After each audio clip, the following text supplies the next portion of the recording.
Hello and welcome to the 6CW podcast. I am honoured to be joined by three people who I consider to be my peers in the eFedding community. Marky, Paul Mack. I'm one of them. Blimey. Yes, you are. Paul Mack, and for the first time, Electric Demon on the podcast. Hello. Hello, Electric Demon. First of all, call him Demon for the entire podcast. No. It's Paul Tolley, is it not? Paul would be confusing. We can't call him Paul. That's confusing. Demon makes me sound cooler. Sounds like I belong on a podcast. We'll call you Demon. Call me Nighthawk. we can go by Choose our nicknames. we can go by Fedding names if you want. No, because then I get called Pink Pants. And I've got too many names. Captain Australia. Can't answer that. Oh, we'll get onto that a bit later. Right. Anyway, just before we introduce Demon, we'll go with Demon. Introduce Demon to the show. I just Is that like not an introduction? he's got to introduce himself. We can't just say, "Oh, here's Demon," and then not ask him like how he got into eFedding and stuff like that. Oh, that's pressure now. I didn't realise that was part of the gig. Oh, definitely. First thing you guess. Years ago. Well, you can sort of just give us an outline of what you've done on the on 6CW and 6WF. It's fine. Right. First of all, before I get into introductions, I just want to say a few things. First of all, we are looking for a second host to permanently, basically just manage the live questions and things like that, and obviously just somebody I can bounce off when we're chatting, because sometimes just that extra voice helps out a little bit. So if anybody is interested that's listening, or any of you guys that are interested, just let me know, and we'll sort something out from there. And also, I'm looking at doing the podcast after every pay-per-view, so that we get the whole month, and I'm not burning out doing a podcast every show, because that's what the initial plan was, but due to real life, things have got in the way with that. I have got a few plans, and I can announce that Hero will be on a podcast next week at some point. I am negotiating it at the minute because our schedules are clashing a little bit, but we're going to do a one-on-one interview, and I'm looking to do a few with different people. Don't play up to his ego like that. Give him a one-to-one podcast. It's the big storyline right now, Paul. It's... Oh, Listen, Captain Australia's the big storyline at the moment. Marky, you could be the second guest. But I'm not. Okay. I'm not him. But no, Hero was going to be on the show tonight, but he had a bit of a scheduling clash. So I said to him, He's the new Emelina, isn't he? something like that, yeah. But no, I've said to him that next week I'm working all days next week, so at some point we'll do a one-on-one interview with him. So you've got two podcasts coming up in the next week. Anyway, so Electric Demon, Yes, welcome to the show. Oh, hold on. Hero comes back. He gets a one-to-one interview. I won the 6CW championship, and I'm only on as a substitute. Yeah, pretty much. I was actually planning on making you a big part of the end to this podcast, and also having you on the year in review, because I think that you as a person have actually had probably the best year in 6CW as an eFedder. Is that a nice? I'll take that. Thank you. Is that a nice save? Yeah, it was good. Right. So anyway, so Demon, how did you get into eFedding? Probably the same as everybody else, just through sheer laziness at work and not doing the task I'm being paid for. obviously back those days it was the BBC 606 website, and I don't even remember how it started. There was a guy called Real Dude who was I think he was from Mauritius or something, and he started off an e-fed where you voted for the winner, and me being the kind of person I am, I attempted to rig all of those votes so my character would win by calling in favours, and then 6WF launched, and I just got hooked from day one. I'm still here. Brilliant. Did you rig these favours to get the title this time? Well, I can't possibly reveal that. You revealed something else, though. Yeah. Don't give away the secrets. Okay. What do you most enjoy about? Referees was in charge for too long. What did you most enjoy about 6CW? What, since I've joined? Since you've joined, yeah. Winning the title, obviously. No, what I enjoyed most, I started reading it again around about Christmas last year, and I just really enjoyed the Jones storyline and where that was going, and as each show passed, I was really starting to get that bug back again, because I thought I was done with e-fedding for good, and just got roped in. The storytelling in 6CW is magnificent. It has been for the entire year I've been there. I'd like to point out that most of the Jones stuff was written by me alone. So, Oh, is it? not taking all the credit for your return, but it was me. Okay. Can you remember? Yeah, because you said that it was a line or something that Mike Masters said, or there was some kind of interaction. Can you remember what it was that hooked you in, that final thing? I can't remember, and I was looking into it last week trying to find it. There was something revolving around Mike Masters. I think he became #1 contender, or he may have become champion. I'm not sure. Something happened, and it was a real shit. If he could be champion, I can. That's exactly it. Yeah. So, obviously, you said about the show impressing you over the last year. The last few podcasts that we did was around the time that there were a few rumblings in the whole community.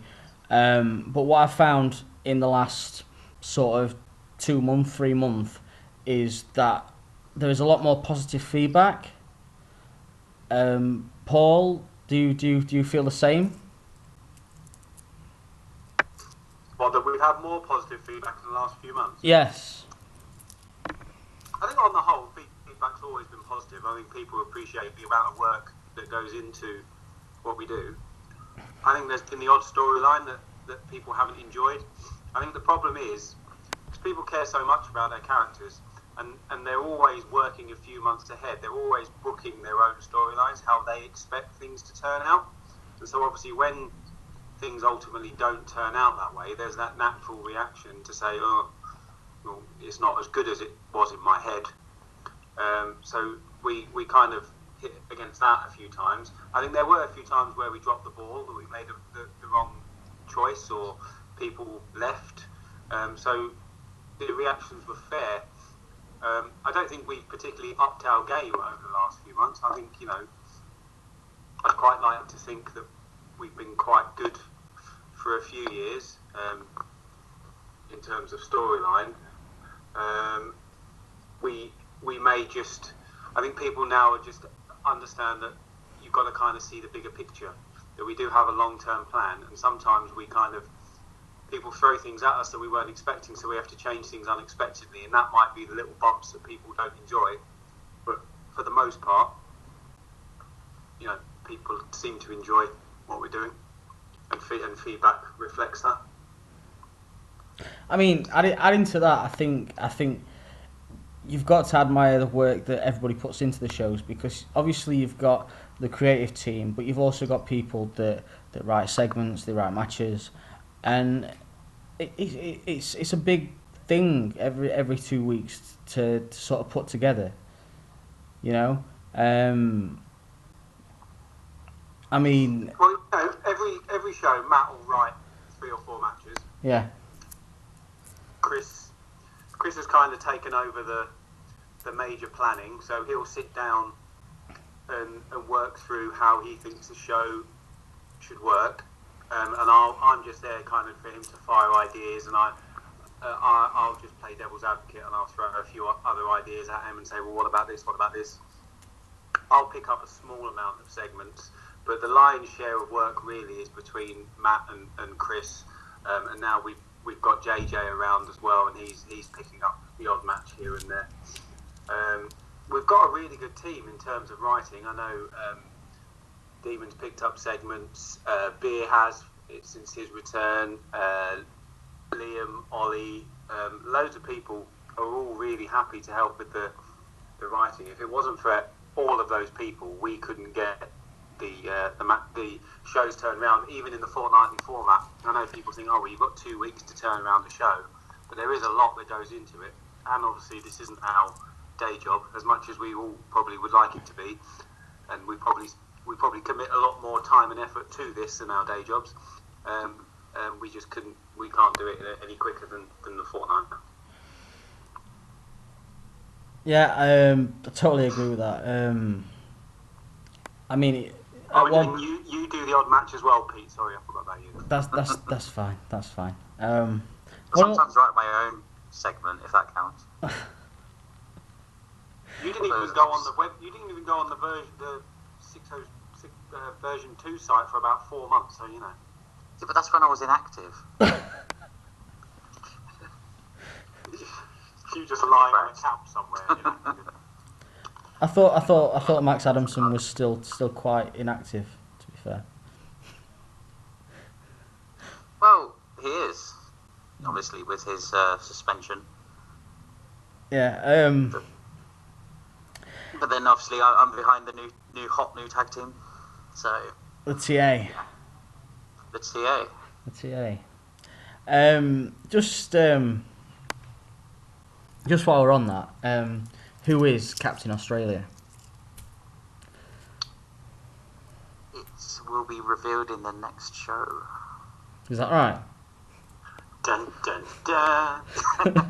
Yeah, I wrote it out, and I think Chris is just going to put it in the show rather than post it as a promo. So was And it's not like it's a storyline that's been used in 6WF before, so no one would ever know who it is.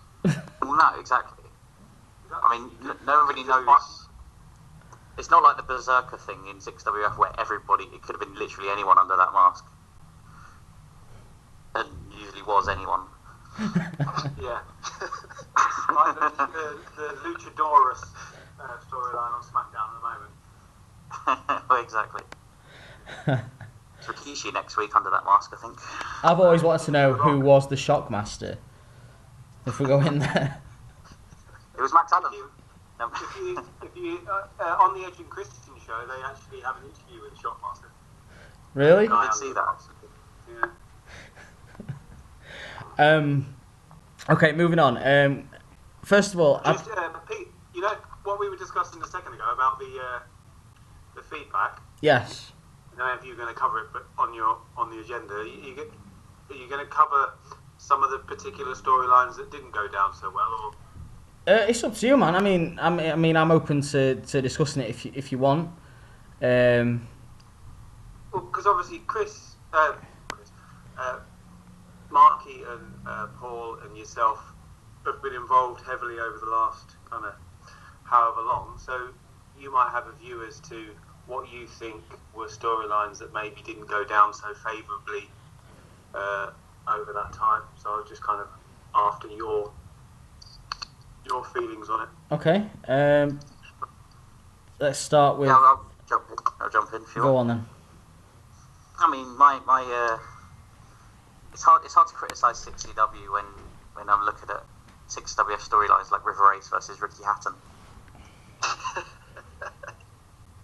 which wasn't necessary. Sorry, it was his secondary character, wasn't it? Hooligan. It was Hooligan, yeah. Yeah. It wasn't even the classic. River Ace, I think you'd accept it, but no, it was Hooligan as Ricky Hatton.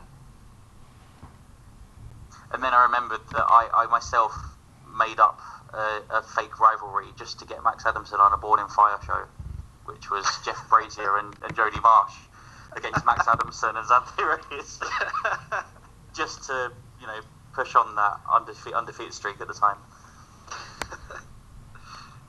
How did that undefeated streak work out for you, Marky? It still exists in many people's opinion. And in real life? Moral victory of one of them. I mean, a pinfall defeat. What's that? Who threw away the Adamson streak? Beer. Or Matt. I think Beer blamed Matt blamed Beer. I'm not sure. But I think it might have had something to do with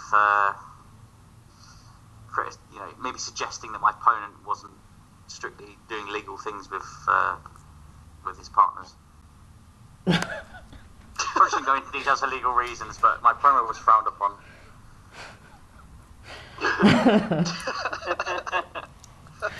Okay. Well, I'll carry on. I think in terms of controversial decisions, not storylines, I think maybe the ending to the Extreme match was something that really Get over it. kicked off back then. No. That's a really good time for me to come into the call. Look, right, okay. So my view, as I've said in the notes, is that the shows were never bad. Every show's been great, but there've been controversial decisions. So I'm looking at things that were controversial at the time. So at the time, that was a controversial moment, was it not? Just at the time. Honestly, looking back at the storyline and where everyone is now, apart from Deck, because obviously he's retired briefly, everyone's in a sort of better position. So it worked out in the end. But back then, it was probably more controversial. And what other storylines are still being talked about? 8 months later. Controversy creates cash. Exactly. It does. It was where the money was. But as I've said before, if you think of it from in the storyline perspective, so Jones needed to try and regain control. He could see these four guys kind of tearing the place apart, and so he reacted. For the first time, he kind of reacted to something rather than having a long-term plan. So he just marched out and went, "Sod it, I'm stopping this. You're not having that belt anymore. These are my rules. This is my company.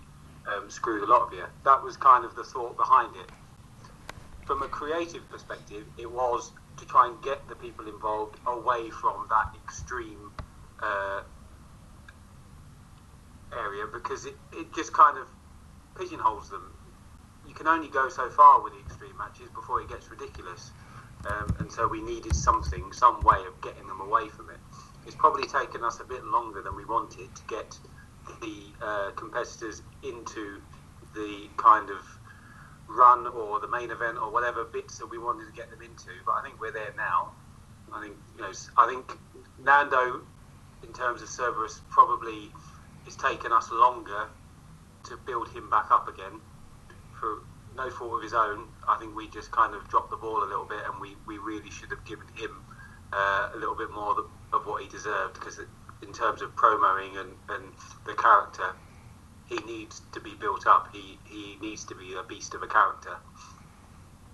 But I think for what we wanted to achieve, I think it was, personally, and it's because I made the final decision on what we were going to do, so I'll hold my hands up. I think that it was the right thing to do at that time.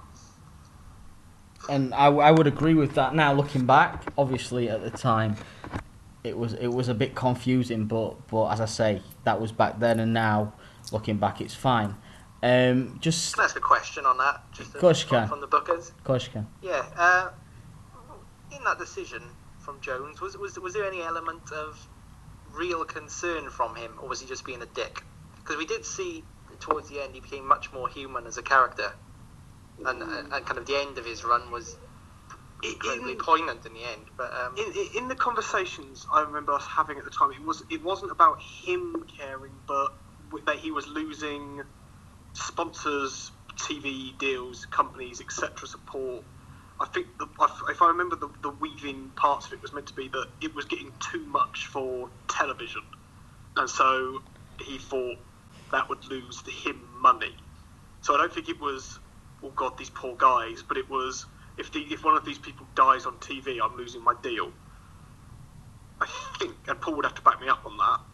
It's nice to see that you read these things. Well,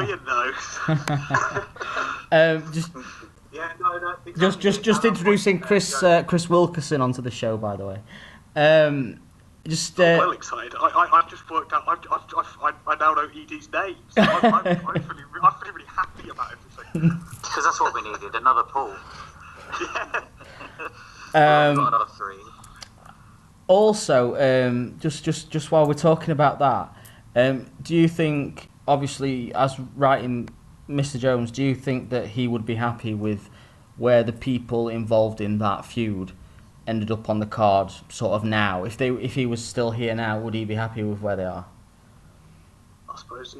Again, Paul really was Mr. Jones. It wasn't physically, it wasn't an embodiment of him, but it was kind of more your vehicle. But I'd guess no, because he didn't like them all. I'd guess. No, he didn't like it. He didn't like them. And so, I mean, yeah, I guess in theory he would, especially Dicey, he would have kind of. I'm sure part of him would have been happy for them to die, with the image I've created of him. What about the Night of Glory segment where Jones sort of accepted Angle to a sense? Christ, you make me go back in my mind now. There was a sense of, it was a mix of vulnerability, and when desperation, and I suppose also when power escapes you, you go back to a person you were before you had that power, which I guess probably brought more of a human side. But the story was mainly desperation. I'm saying all of these things, and I'm ending them with a question mark so that Paul can back me up and tell me I'm wrong. I thought that was just from the time you spent in Australia recently. You pick up these accents. No, by the end of this, I'm expected to sound Welsh. I'm shocked that Demon sounds Welsh. I didn't expect that. Yes, am I. Were you expecting Chinese? And a Paul, I must say. When did we say we were letting them in? Brexit means Brexit. If anyone's going to say that. Jumpers for goalposts. Demon, just quickly, did you have any controversial sort of decisions, in your opinion, over the last year? What, that directly affected me, or just? Or just did you think that basically the point we're trying to prove is that the shows weren't bad, but maybe some people would have disagreed with? I'm happy I've been through a conversation with you again. And what I'm trying to tell you is that you're not into shit. I know you all think it, but it's not. Remember something that wasn't. Well, no, so yeah, basically. There was always something controversial, and there's always one or two people who are not happy. This happened throughout the last decade of e-fedding. It's constantly a rumbling of discontent. It blows over in the end. Was I know jumping ahead to the show, but Victor Smith, is it Leon, whatever? Yeah, what's going on there? Yeah, it was Jack. Is it Jack Millwood? Yes, Jack Millwood. Yeah. Well, I know this answer.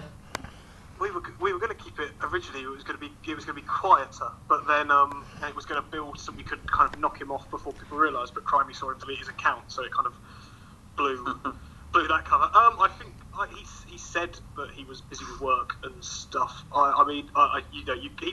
Even if there's a part of me that thinks he probably wasn't completely happy. I guess that sometimes it could well be a combination of both. If he's busy with work and he's not enjoying it as much as he could, then he's not going to push aside work. But I don't. I mean, I'm not giving him any sort of truth serum. So God, that was really Harry Potter nerd. To find that out. I think the frustration from our side is that we kind of just found our feet with the character and It is kind of very- agreed with him that what the direction was, and that was kind of frustrating for us because it came a bit out of the blue because it's not like we hadn't been talking to him about other stuff anyway. So whilst we accept his decision, it's kind of frustrating. It's very hard with new characters. I've found already that you try and keep them with somewhat realism, and they wouldn't be kind of bursting in. You wouldn't find everything out straight away, but then that's obviously boring to some extent. And also, it's finding what works, what doesn't work, what your idea is compared to someone else's idea. And I mean, I'm constantly mixing, what I think people want to what they want. It is difficult. I mean, that's happened the other day with Marsh. Don't lie. You listen to what they want and you do the opposite. Oh yeah, I mean obviously, but there's a political answer, obviously. No, it happened with Marsh, and that was just it's you'd have to trust me on it, but just for me mixed signals of it, and it can happen. You just the Victor Smith stuff. I still doubt I got it exactly how or even anyone who was writing for him, even in matches, other than maybe JJ, who was Steve to use his real name, who was kind of more behind him coming in, probably didn't get him as easily. And it happened. I mean, there's still characters. I presume we all do. I defer to Paul definitely on some people. I just don't. It's people he gets more, and that's just how it is. I mean, I prefer writing for some people, or sometimes it's just in a storyline. It's much easier, and if you don't get it straight away, or your vision is different to their vision, it can be. I imagine it's very frustrating. I think matching an E-Fedder's vision. Some people come in and they think this is where I want to be on the card. This is what I want to do, and you can't always accommodate that. Everyone can't be the champion. Exactly. And no one creates a character that they want to be a bit bad. No one creates. I can't say Heath Slater. No one creates Jinder Mahal. No one creates Jinder Mahal. Because no one wants to be Jinder Mahal. I don't know. I mean, Martin Mike's quite close to. Yeah, but you are an idiot. So. It's great Carly, wasn't it? Yeah, Scottish Carly.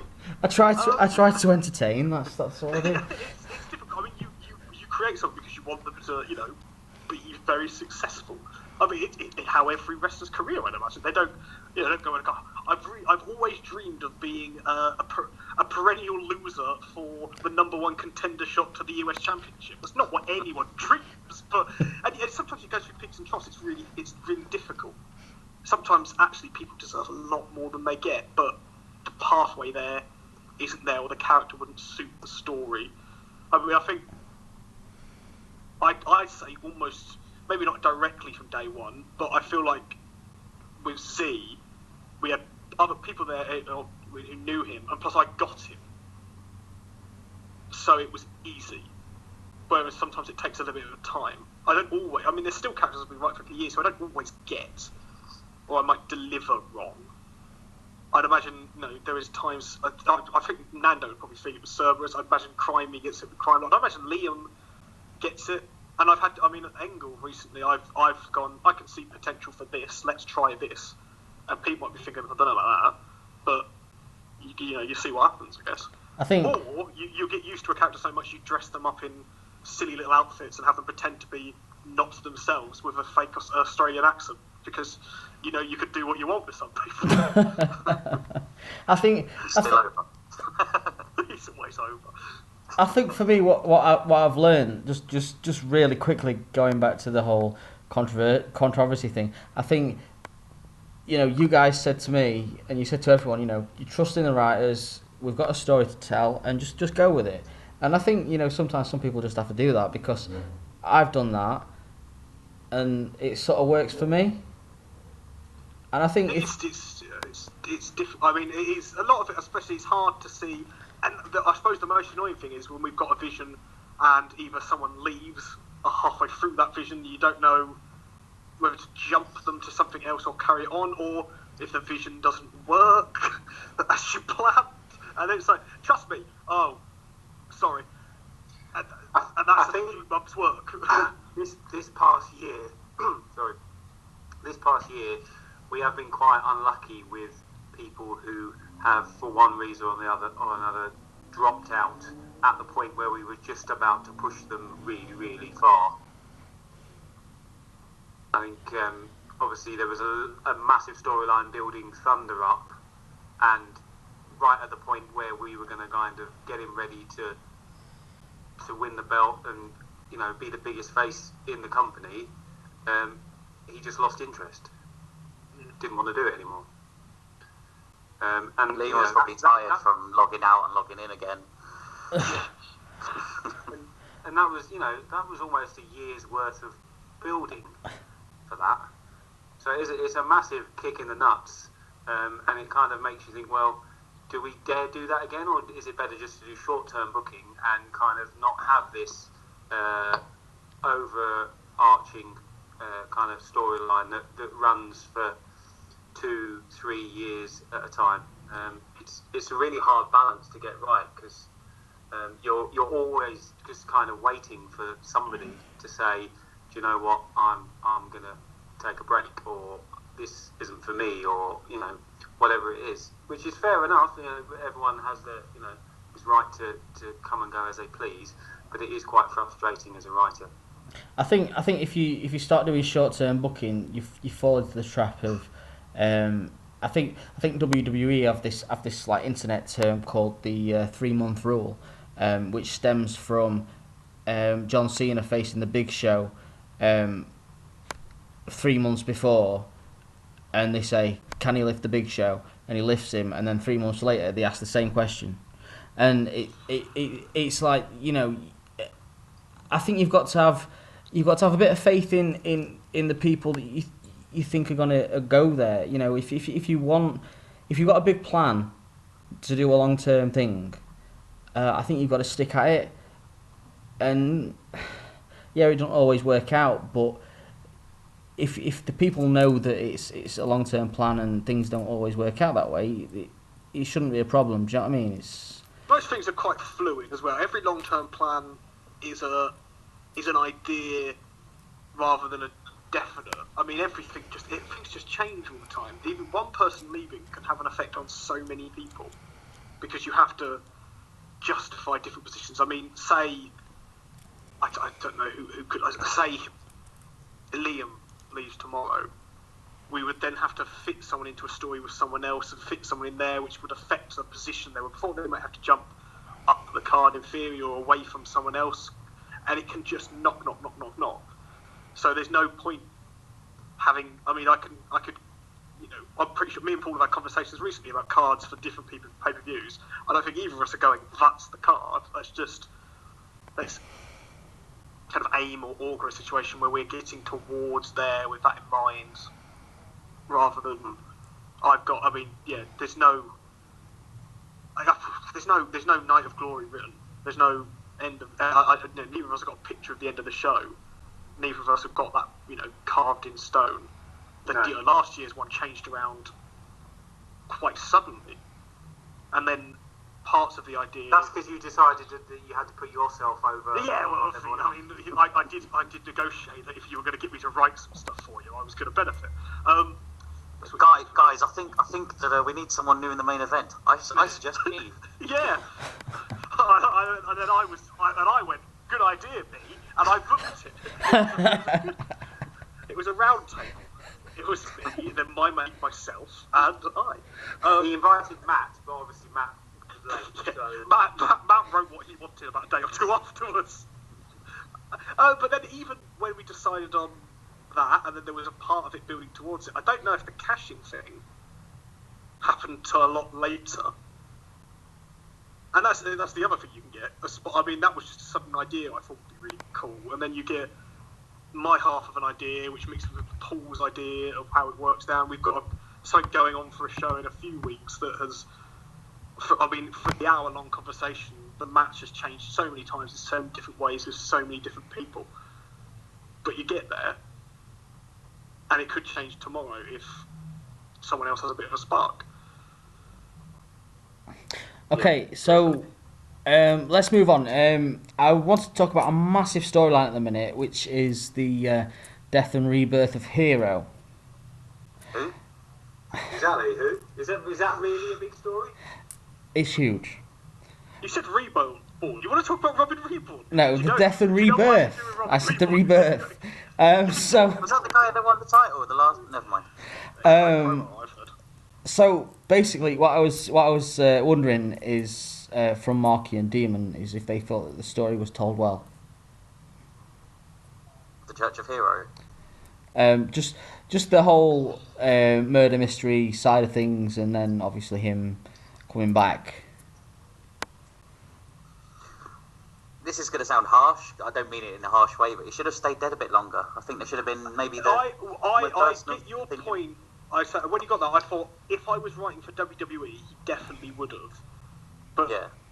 with our cosseted world where it's been talked, we're kind of it could be at times it could be 5 people talking about it every day, and the fact that people, I think their grades came back sooner than originally planned because kind of Twist wanted to, and it was actually, even with the with the TA, you probably come in if it's you, I don't know who it is, a bit sooner, and Hero's probably a little bit sooner because you just kind of get to that point with me. The Hero idea has been going on. If it's only 3 shows, that's a month and a half. Yeah. So it comes to that kind of, you have to go, well, if we don't do this and we wait until the pay-per-view, we've been planning this for 4 or 5 months, and someone with the size of an ego of that man isn't going to have the patience, and I can say that to him because I know the people who programmed the robot that is Hero.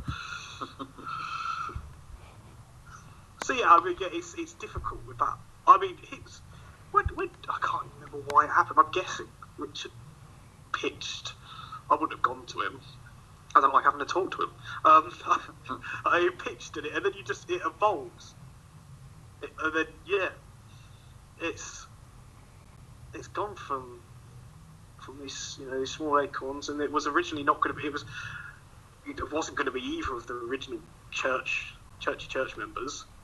And then it was who would be able to do it and who would be comfortable doing it, going alongside him. And then it's become, the whole thing with beer blew up. Then we changed our mind on thinking actually we wouldn't want to put in Clark James, and then suddenly just went off. So why not do it? I think a situation arose, obviously, as everyone knows, and lots of things happened, and it was almost like a perfect storm of events, and we just came to the conclusion, well, why wouldn't we do it involving these people? Yeah. There's nothing that's really stopping us anymore, and from a creative point of view, it makes perfect sense because it was an untold, it was an unfinished story previously. So how can we pick it back up again and kind of give it the storyline it deserves, but trying to put a different slant on it because the 3 characters, well, Hero's probably exactly the same as he was, but Clark and Marshall have obviously moved on quite a fair bit. So it's how they're new, how they are now in this new church, what role they have to play. I think it's an interesting dynamic that we get to look at. I'd compare it, obviously not in terms of success, but like if the Shield were to reform now, they'd have to go back to all being bit part players when they're all pretty much main event caliber. And it's how you'd then manage that. And that's I can see. It's never a case, say, when Marsh wasn't perturbed by it. No, I didn't. I completely understood why he would be. And it's managing that, and it's not. I think everyone's aware that it's not the same story. The issue may be that it's unfortunate for both sets of people that we have got 2 cult-like religious-y areas who've come in at the same time. And as far as I was concerned, conversations, there's no wrestling promotion in the world where you'd have 2 cult figures like that with their small armies that wouldn't feud. It seemed it seems impossible to me that it wouldn't happen because they're so similar. It's like the Undertaker and Kane have always gone, you're really big and you do choke slams and stuff. That link they obviously had to go, be too samey, shouldn't get near each other. Did they happen to be in the same place at the same time, or is one of the groups aware of the existence of the other group? Do you mean outside in our plans, or do you mean in the show? Well, the fact that they both returned on the same show. Liam will readily admit that he has pitched Edward Plague returns ever since Edward Plague left. I think Pete and Liam have had a conversation about Edward Plague in a pub that I'd imagine lasted 3 to 4 hours. We needed to give an additional creative output for Pete, otherwise we'd end up with 30 Angle promos for each show. So Yeah, exactly. somebody else. The Dr. Phil America edition is on its way. I mean, I have to apologise for that Jeremy Kyle promo. I've never quite got my head around it.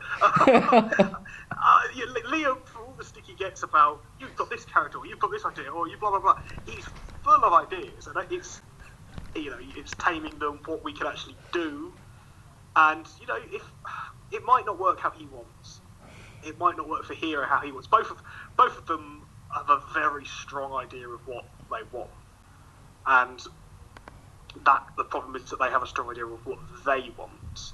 And whilst they both understand what else is needed, that's still not going to mean they're going to give way or they'll accept what might be needed. So it's interesting. It's unfortunate and also perfect. But yeah, they've both been pitching it. It was the thought of almost there was a part of it was kind of, well, if you want it, then you kind of have to put up with the fact that you're coming into this climate. You can't just we get to come in and win everything. Maybe you're going to have to see what happens.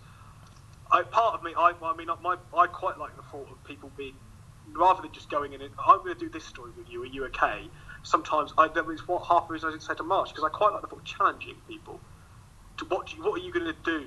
How are you going to make it work? What are you going to find? Is it more interesting to write a promo if you're challenged by it, rather than it being that first few months where you win everything because you knew or because you're a certain character? He rose to the challenge because his promo on the current thread is sensational. They are. I mean, rather if we ignore the fact that Hero cannot use paragraphs correctly, he's otherwise a fun. He's a good writer, a good promo, and Liam's a good promo, and I think whether one of them ends up being short-lived, hopefully not, it at least sparked them for a bit. And sometimes it's all it's all you want, really. I think it's entertain someone for 20 minutes of their day while they're stuck at work and they've snuck off to the toilet. Believe me, if I'm in the toilet at work, it's not 60W on my phone. It's sexy, though. I think just going back to the two cults being on the show at the same time, if you had two separate sort of storylines running with two separate cults, it'd be the same thing. You'd be reading the same thing for two different. Do you know what I mean? It doesn't work, and I totally agree with you on that. Demon, do you think that the story was told well? In general, I do think it was told well. Yeah, I think it added to the shock value, the point in the show at which Hero was revealed. I wasn't expecting it that early in it was the first show of the year, wasn't it? Mm. And essentially the first segment. I wasn't expecting that at all. Paul. We did say it was a biggie. Yeah. The great part of these things is what you can interweave within it. I mean, it doesn't take a lot to just go, basically right in that segment, I just put in, a little bit where Cassius leaves. Didn't have to do a lot. It wasn't a big idea. And it sparks stuff. And it's great with stuff like that, where you can do these things and you can just, there's layers to that story already, and it's been going for 2 shows. We've got stuff that will unfold, and there's, we've dragged in there's bits with history with Lex, history of Cassius, history with other characters, history with, there's Hero himself, there's Gazzy, there's Grace, there's Neil, there's Plague, there's these. He says his history. He has no idea. I don't know it. God no. I constantly get a Paul. So what does this mean? Someone's just said something on this. I need you to do one of your history clinics again, Edie, because there's times when I'm going. They loved that. I don't know what it means, but they loved it. I thought that was an excellent part of the story, in that the Hero story actually brought out the desperation in Gazzy. Yeah, and it's been difficult with. I mean, it's been difficult with Gaz personally, and he's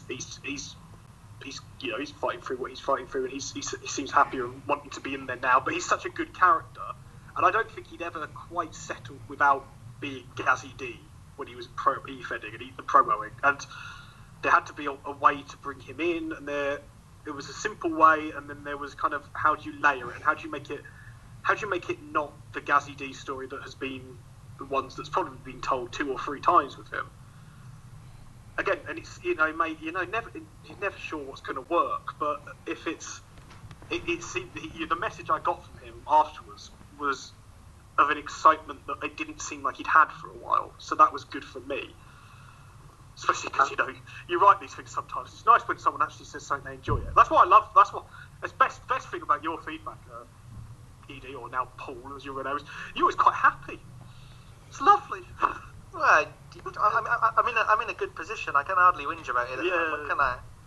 I mean, there was a lot of good feedback from you, Demon. To be fair. Interactions with Lex as well. Yeah, and that's Lex. Obviously, I've been told in these meetings that really there's a great guy who could possibly win the Gateway to Glory called this Lex Heartland. And, because that's this every year now. Mike Hill's winning it in 2018. We made a deal. And then Jack Hurst gets to win it, and then Altair. What's that? Altair was his name. It depends. We may pronounce it differently depending. I've used that name about 3 or 4 times for different people. And then there's Team Extreme, or whatever they were called, or Jeff Hardy. And I had Patient X as well once. I've got all these, but you're winning it for the next 5 or 6 years. Patient X. Engel had a connection with him for maybe 2 weeks. They came from the same. They came from the same asylum. Cherry Falls. That's the one. When Chris and Paul, when you're writing these sort of stories with a lot of people in the stables, is it hard to keep everybody happy? I mean, obviously this storyline now, you've got Engel, you've got Anthony Grace, you've got Hero, you've got pretty much. Is it hard to keep everyone happy? Most a lot of the main event and everything else. Is it hard to keep them happy? And it's impossible to keep everyone happy. I think. No, I disagree. But exactly. Do you think that, for example, you might have a show where Plague's team's got to win, and the 2 people that are representing Plague don't promo at all? Do you get a lot more negativity from sort of them sort of results as opposed to ones where both teams promo? What you mean? Because the people who played team are Liam and you. You've both promoed. Not yet. We're getting to that. Well, Paul's smarter than me. No, you're shaping the minds of the future of this country. Exactly. I think that from time to time, because we're storyline driven, promos for 1 week show can't be taken into too much consideration in terms of the result of a match. Sometimes we just need one of the teams to win, or an individual to win, because that progresses the storyline rather than who deserves it more based on their promos. Promos, it's a collection, isn't it? It becomes a feeling of what's fitting and how someone's connecting. You don't go. I don't often. I mean, you read the promos, you go, that's a really good promo. That person's now moving, or that person gets to win this week. But if you notice these things and you feel it, and I mean, you've noticed. I mean, what was it?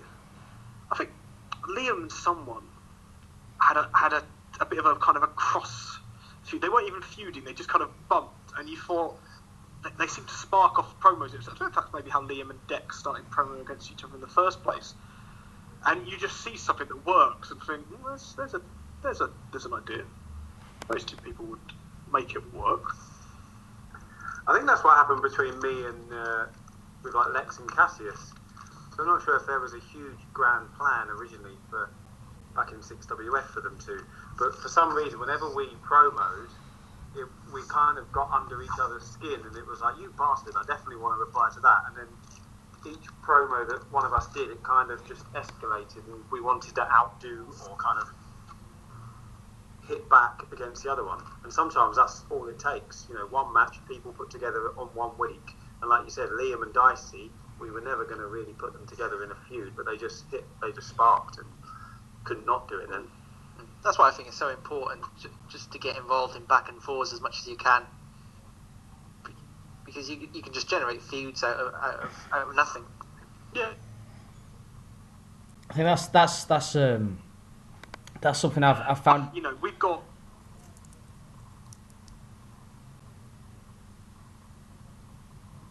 Chris, you still there? I've just come back. Hiya. It's the bonus of something like when we do mixed tag. We'll do. I know the show. Sometimes the matches in the shows you think, tags and stuff. But it helps stories and helps us, not have to have people writing 10 matches per week, which can be. I mean, we try not to have too many matches, especially in the weekly show, because it's only so much time people have to help out. Let alone, sometimes I have to write a match, and they're always awful. And then Matt has about 3 or 4. But also, when you say you write a match, what do you mean? You're going to reveal my secrets? No. I'm just wondering what you mean by write. You mean write a whole match? I don't know what you mean. I don't know what you're questioning, and no one will ever know what you're talking about. They're fine. There's secrets that don't need to be told here. Okay, sorry. Are you suggesting that he might be rehashing old matches and no one notices? Because that's not his. He wouldn't be the first. He won't be the last. I did it for the first time the other day. I had to get Paul to check I was changing it to make it relevant. But we'd lost a match right very close to the show, so I just found a good match and made it fit. Because in my mind I thought, well, it's either that or I write something in 20 minutes that is me writing my first real whole match. I have to jump in. I felt guilty for so long about even thinking about doing that. You make management. It was an executive decision. If you could find out which one it was, then I will never do it again. I'll admit now, I've done worse than that. In the early days, I just found the match involving the 2 people from a different fed and reposted it. That's pretty well. At least I changed the moves, the finish, the fact that I kept giving notes by Paul that actually this guy is not strong enough to do that to this guy. So, for fuck's sake, I've got about 5 fucking minutes. Mike Hill's only 4 foot 5. Yeah, Mike Hill's Liam's midget wrestler, for God's sake, Chris. Well, there used to be. That's half a clue now. There used to be websites. Hear me out. There used to be websites that you could just put in the 2 wrestlers' names and it would generate a generic wrestling match between those 2. Oh, God, you should have told me that. Yeah, they did actually used to be them. That's what I used to use when I first did eFeds, and it literally used to be like wrestler A does body slam, wrestler B does this, and it ended with not even anybody's finisher 9 times out of 10. Just moving on to the tag division. How many? Before Big Brother starts, obviously. How many? The new guys. How many active teams are there now? That's 2, I think. Well, I suppose within Plague's Brotherhood, Liam is using the Death Squad. So they are there to be depending on what's happening. There's the TA. There's No More Perfect Executions. There's Parasite Killers. Parasite Killers. The champions come fourth on the list. I like that. I had to represent you, and then there was obviously this brotherhood figured here. Yeah, and then it depends on uses of other people, I suppose. The tag team divisions. A tag team division suffers from the fact that people want to do their own thing, and it's difficult. And then, yeah, it's a small division, so people kind of get lost in the fact that you create a singles wrestler. There's a lot more people. So yeah, it's the quality of promos, especially now that two's kind of gone over the Christmas rush at work. The quality of promos is good. It's a shame BD and Logan couldn't stick around, but it's just hard. It's harder to manage, definitely. There are shoots of recovery in there, not just from what people know, but other things going on, and then it's just whether something else gets made. I've never really have I don't know. Paul, no, I don't think I've forced a tag team together yet.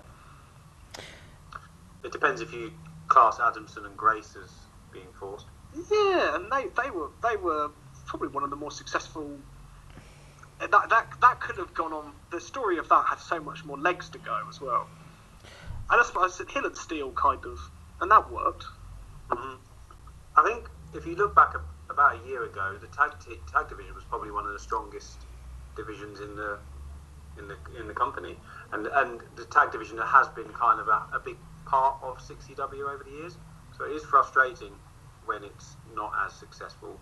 So it's definitely something on my kind of priority list to try and get it back to a place where people care about it. Because like a lot of people have said, the Perfect Execution stuff, the bits with Parasite Killers, no one really cared. It was kind of the toilet break bit in the show, to use that kind of symbolism. So yeah, definitely wanting to get it back in people's focus again. It's just whether or not we can get the teams, or the number of teams that we need to do that. Hopefully twos will be back and promoing as the Parasite Killers. We may or may not have a few things up our sleeve to boost that division. Well, just speaking about forcing tag teams together, there was something in the 606 chat a couple of weeks ago about like an unnatural sort of tag team partners tournament. Strange Bedfellows. Strange Bedfellows, that's the one. Do you remember when I first pitched you that, Paul, about 3 or 4 years ago? But we had the tag team tournament, didn't we? And was that not people pushed together? Some of them were naturally partners. I want, because in my mind, did we have Masters and what was DP? Oh, that was God, that was so long ago. What, Harris? Masters and Harris. Didn't we have Harris and Masters? And they that were was kind of... Yeah, that was it. Because I wanted to do an almost like a special or a couple of specials where you had like a King of the Ring bracket style. Everyone in the roster got given. It was randomly assigned, although with some WWE style of random where it's, oh no, you somehow got the number 30 in our draw. You're the first for the Royal Rumble. That's so surprising. Kind of random draws as well, because it's something really interesting and fascinating about it. But it's one. No, none of the people who write matches like writing tag matches. We'd have to write so many in one show, or we'd have to split them up. We already delegate. So yeah, it's almost, you get to the point where you do the early rounds and you'd have to be doing it kind of like the classified scores. Anthony Grace and Gareth Darlington today beat. It was home win versus. But do you think that the Strange Bedfellows format could work to sort of keep the tag division fresh and interesting over Night of Glory? I don't know, what kind of teams would you like to see? Lex and Angle, or Lex and Cassius? Because obviously they're... I mean, just an example. At the moment, you've got Reborn and Angle, who haven't really reacted outside of the shows, but they're starting to form former team. I think we've got a few tag matches coming up in this show with mismatched partners. Do you think that maybe that is the direction that it'd work for sort of bolstering the tag division for now? Possibly. It just depends how the people involved react to that. I don't want to force people to promo together if it doesn't feel natural to them. I don't want a kind of a Sheamus and Cesaro situation. Although at least I get to win the belts. Well, there is that, but anyone can win it nowadays. Yeah. I think some of these people hold it for a while as well. That was just to keep them quiet. It's a difficult one because people. I mean, it depends on people's views. I could, easily right now you could look at it and think, James and Murdoch, Church of Hero, that's a tag team. But do they want that? Do they need that? I mean, does the story actually? I mean, they can have tag matches, but do they need to become a specialist tag team? I don't know whether it would be that's part the of the division, though, wouldn't it? It would boost the numbers. Yeah, I mean, you could have a tag division without everyone being in the title match. I mean, there will probably be a lot of matches in the build-up to tag feuds where actually the tag teams then. Yeah, I think there's matches this week where the tag teams are against people that aren't tag teams or they are coming anyway, and it keeps that ticking over with other stories and the tag thing. I mean, in a way, it's a shame to have lost Perez and Hurst because they were, your kind of your jobbers basically, and that kept things going around there. And you don't really have. I mean, I've set Hurst as a bit of a jobber, but you don't. It's one of those things you just don't have jobbers. You feel free to use Percy Percival and Percy, yeah, I mean, we've got the GTG coming up, and I always like to throw someone bonkers in there. So Blade will probably appear. Brandon Perez will come he back. was a jobber. Yeah, but I mean, I think there was always a chance as well. If there could have been a story with him where he became this. I'd always see him as this. Suddenly, he'd become this ultra homophobic heel, and this a bit too. But I don't think Liam ever really wanted to go serious with the character. I'd imagine Heroes Around, so Bam will probably pop up at some point this year. But I have to love you and leave you because I have to plan my teaching tomorrow. But I thought I'd just pop on and say hello. So yes, I have to watch Big Brother as well. I don't watch Big Brother.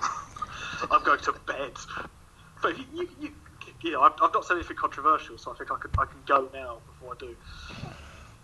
Just before you go. I'll just drop some bombs before once you go. Yeah, you do it. Everyone loves you. You can do whatever the bloody hell you want.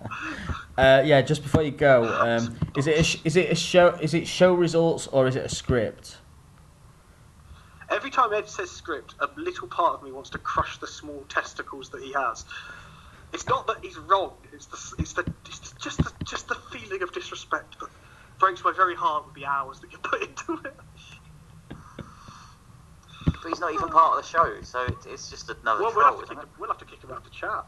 His opinion doesn't matter because he's not part of the show. Because obviously it did when he was. Well, no, And also his opinion doesn't matter because he's not me, and my only opinion that matters is mine. So really. Yeah, that applies to pretty much everyone that isn't you. Yeah. That's good to know, Chris. Yeah. See you later, anyway.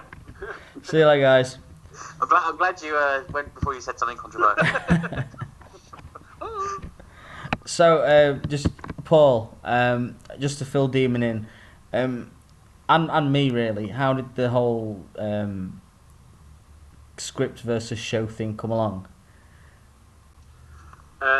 So obviously Ed, Mr. Kenty, as you know him, Paul, has decided that he will use our Facebook chat to troll a lot of people around how we put together the shows, arguing that it's not actually a show because you don't get to see anything. It's just a script that you read and it gets delivered on a fortnightly basis. And he continues this with great hilarity on a day-by-day basis, and we enjoy it so much. Amongst all the gifs and the memes that people post on there, it's a smorgasbord of fun and frolics. I feel like I'm missing out. I really do.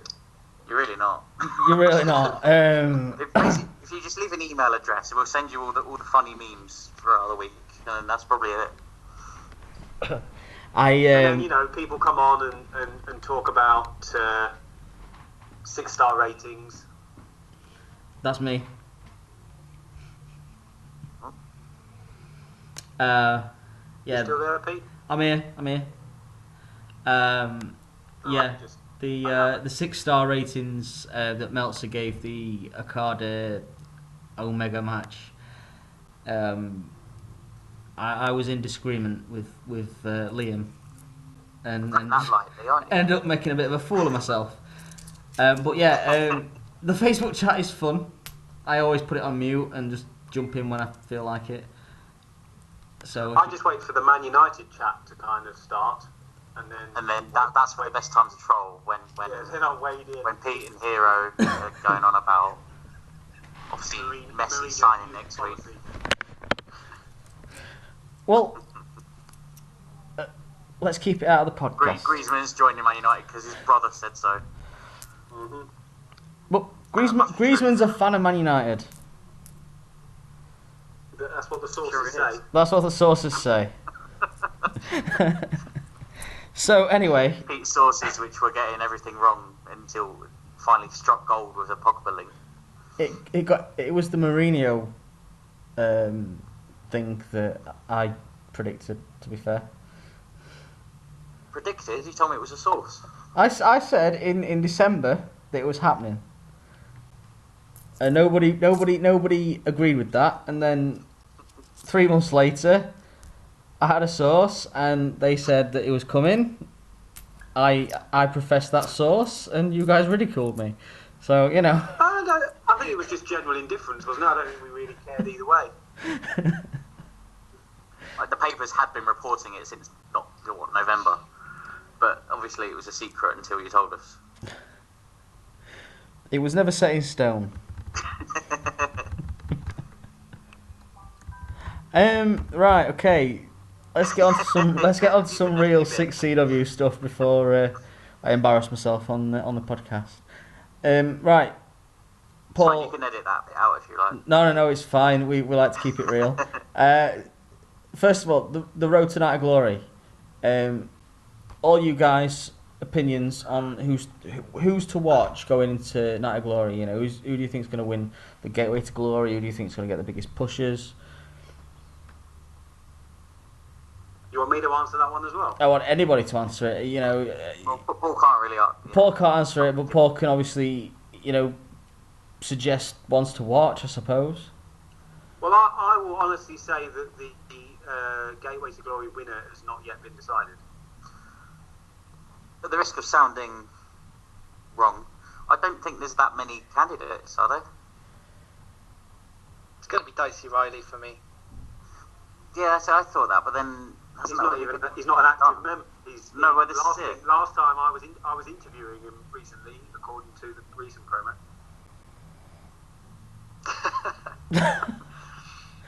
I haven't read that one yet. Has he done a Paul McCarthy interview? Well, yeah, he's done a follow-up from the children's party where he ridiculed my name. Now, this time, Dicey is looking for alternative work, and he's come to my office to try and become my personal assistant. That's brilliant. And I think it ended with him telling me to suck my balls or something. That's brilliant.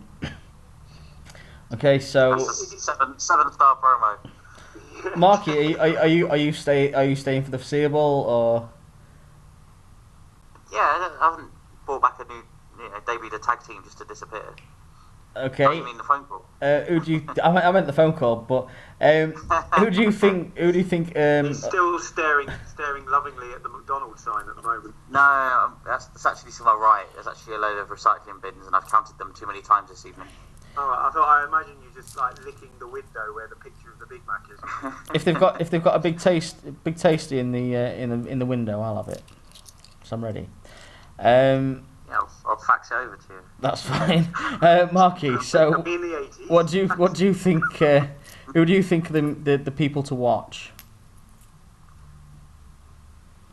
I suppose O'Callaghan would be the one. I'd say if you're gonna if you say one person's going to become a main event guy by the end of the year, as long as he stops associating with people like Ed, then yeah. Do you think so?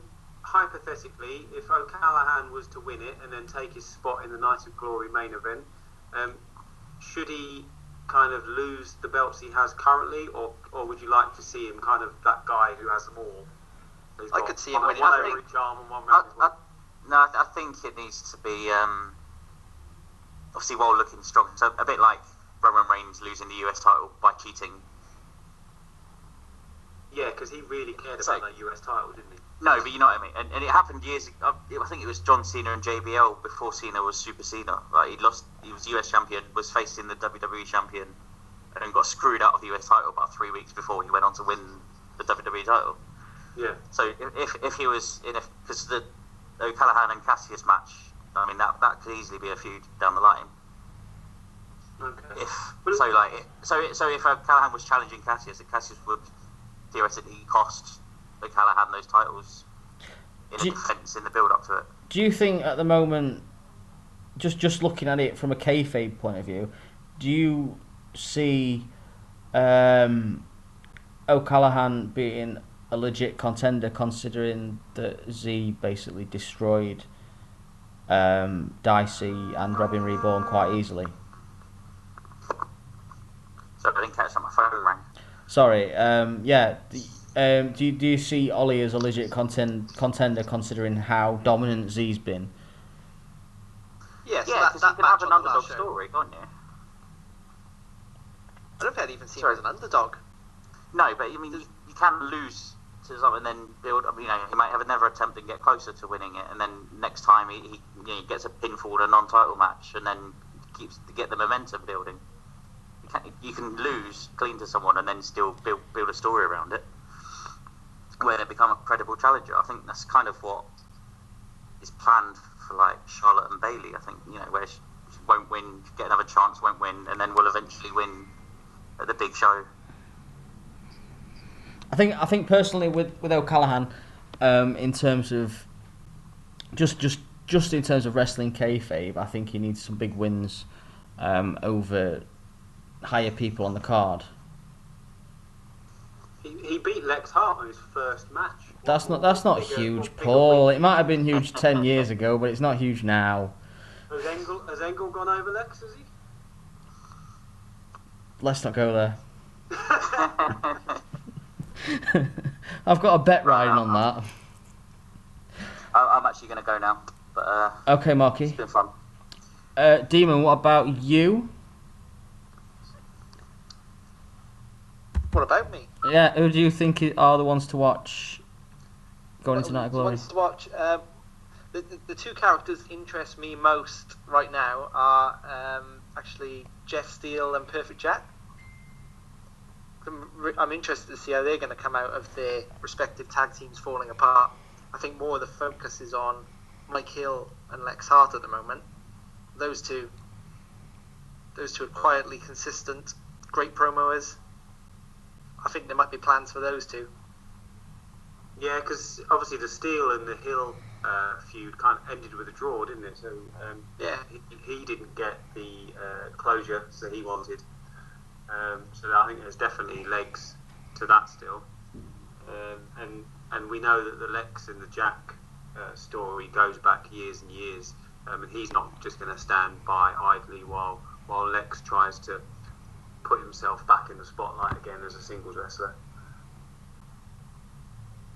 Definitely things going on there. But Paul, as obviously as one of the champions, one of the world champions at the moment, so you could be in the Night of Glory main event facing potentially the winner of the Gateway to Glory. So who do you think, or who do you think it might be, and who do you kind of hope it could be? They're both the same, and it is Dicey Riley for me. I think Dicey vs Cassius at a Night of Glory would be phenomenal. I think the promos leading up to it would be really intense. I think we've proven how intense they can be already. Yeah. obviously it would tie back to how Z cost Dicey at last Night of Glory. Yeah, absolutely. It goes right back to then. Dicey needs revenge for what happened in the War Games match. That can't be the end of the storyline at all. So. And in a roundabout way, think... Paul, Paul, this would answer Dicey's question on his redemption story, because the match against Liam Wood would in turn be his redemption leading up to Cassius Z versus Dicey Riley at the main event of this year's Night of Glory. Potentially. Obviously, Dicey's not an active member of the roster at the moment because he's taking a sabbatical. Yeah, of course, yeah. But yeah, there's definitely a story that can be told. So who knows where that leads? Definitely be interesting to see. Hopefully, Deck is enjoying his time away, but he's promoed recently, so hopefully, he has one kind of eye on returning one day. That would be good. I think subconsciously them promos are like him saying, I'm missing you guys, I want to be back, but I'm not ready yet.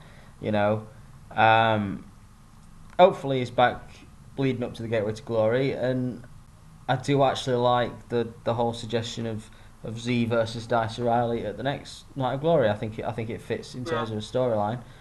I think works really well. I think the way that Dicey left was appropriate.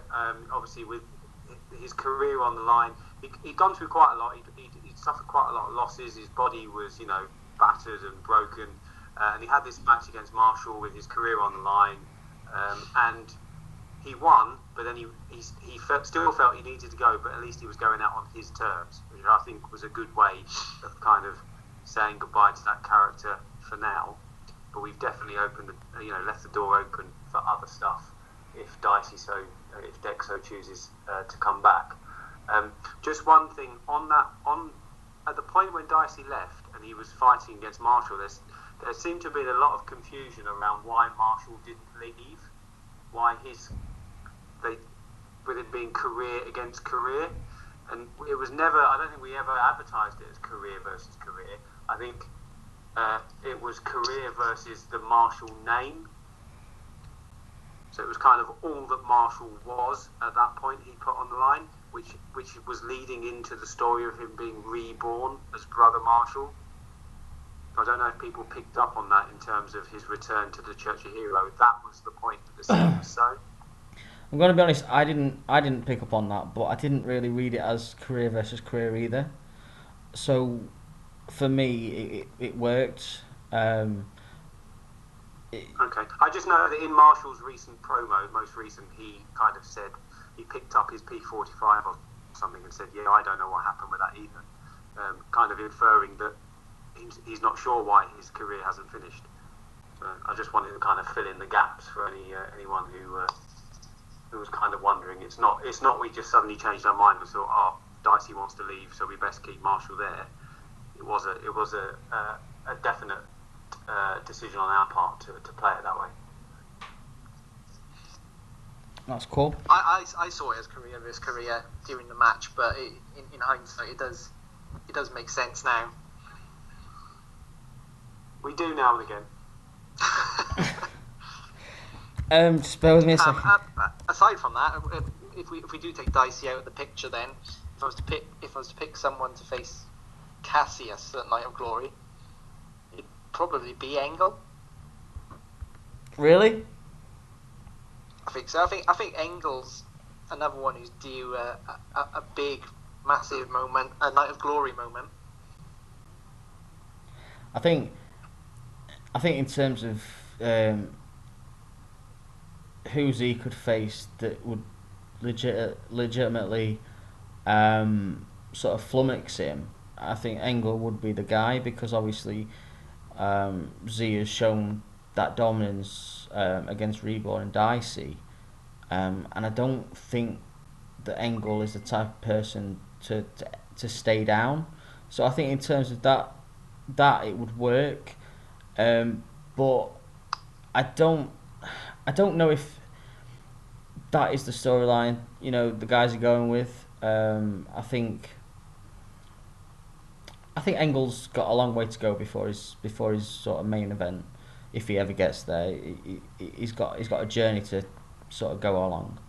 Not only that, but Z's obviously already had a loss against Engel, so for Engel to then sort of rise against Z and beat him at Night of Glory, it wouldn't work in that sense. I think their stories would have to travel quite a way to converge on Night of Glory, but just thinking of potential opponents, then I do want a big feud with Lex Hart, but I can't see that happening through the gateway. You mean it's unlikely that I'd book myself to main event Night of Glory? Have you learned nothing from the last couple of years? Paul is like the Triple H of 6CW. If he wants the main event, he's getting the main event. Yeah. No, do you think that? Do you see Engel as the winner of the gateway and going on to Cassius then, or do you think their paths will cross via a different route? I don't know. That was more an answer to who I'd like. I think. I think if Engel was to win gateway, more likely go for Wood. I think Wood would be the storyline people would go with based on what's happening at the moment, for definite. But I don't know, because obviously you've got the Church of Hero versus Edward Plague's group, and you've got Liam Wood involved in that. Engel sort of backed out of getting involved in that, so maybe Engel's sort of like, no, I don't want to be a part of that sort of thing. I don't know. It's difficult. It's very open. Yeah. On a. I think something that was obviously mentioned on the chat thread was in terms of the roster that we've got at the moment. You know, it's probably the best that has been in any Fed for a very long time. I can't think of a time even in 6WF in its prime when, you know, even when it was merged with 6CW, when we had such quality across the roster. It's very rare that you have we have a list of people that we would like to bring back that we always kind of have, but there's not many people left on that list that we don't already have in the Fed. You know, it's pretty much there at the, you know, at our kind of best ever roster. So filling the Night of Glory main event isn't difficult in one way because you've got such quality, but because we've got such quality, it's hard to pick the right person. Which is what obviously Marky was getting at. He said he couldn't pick anybody because it was so difficult, because there was that many people sort of around that area. Possibly, but I think the challenge for us then is to make every match on that card feel like it could main event. I think that's where we need to go, rather than saying, well, what is the biggest match we can book? I think every match needs to feel like it's huge in its own right. So is Night of Glory going to be a night of 6-star matches? Is that what we're going for? 7-star. We're going 7-star. 6-star. That ceiling has been broken. We're going 7-star now. No problem. Speaking about Ollie, he got a lot of votes in the 6CW awards. I've just got I've got the post up now with the winners, and he got the best rookie,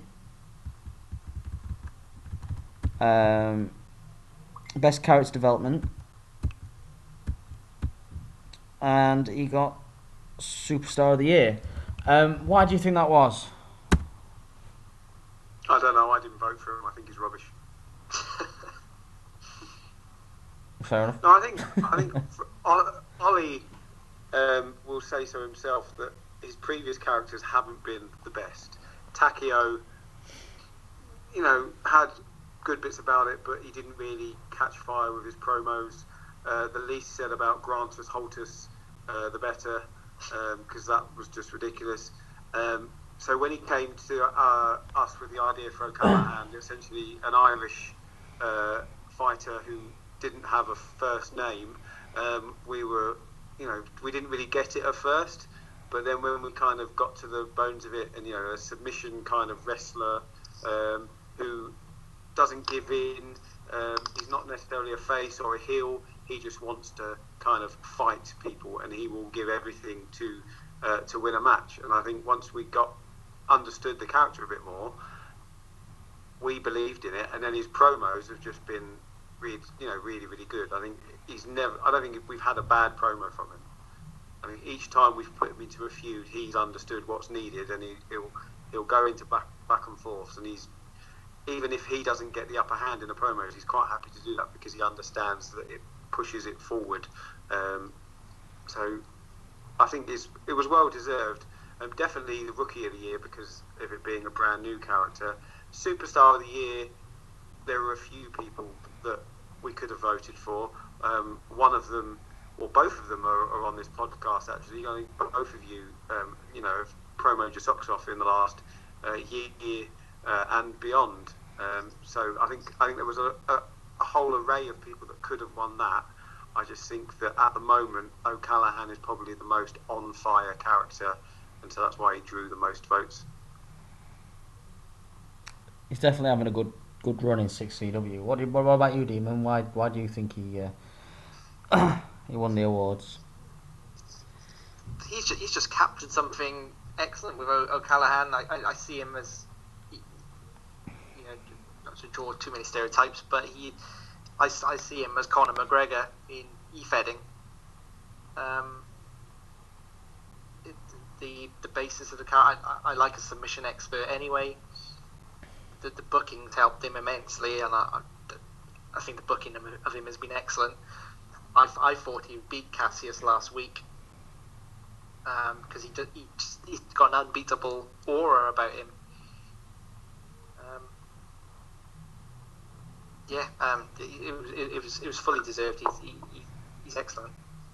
I think the main compliment would have been that if he had beat Cassius last week, people wouldn't have there wouldn't have been outrage. It wouldn't have been unexpected. It's believable that he possibly could have gone over Cassius last week, which Absolutely. is kind of testament to how much how he's done.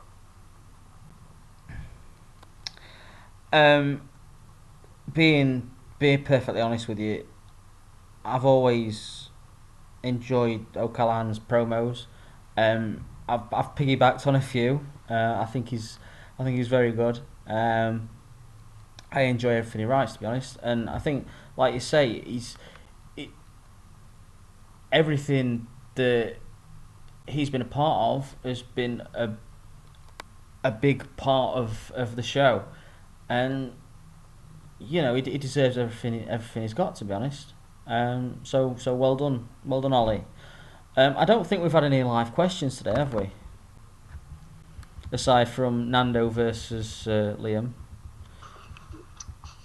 I think somebody asked who was most attractive, Liam's girlfriend or me. That was the only question I saw, and that's just preposterous because the answer is so obviously me. But was it not Liam's girlfriend or your girlfriend, or was it? No, it was me. Oh, well, that's obvious then. Definitely me. Yeah. I don't have a girlfriend, or at least that's what I told my wife anyway.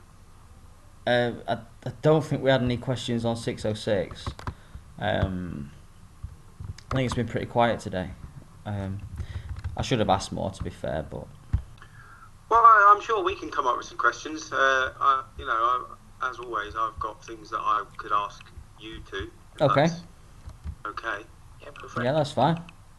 I know it was probably covered in the awards, but moment of the year. So, what was the mark-out moment? And I'm talking aside from kind of your main character stuff. So, if you won the title, for instance, but what was the bit that kind of got you out of your seat?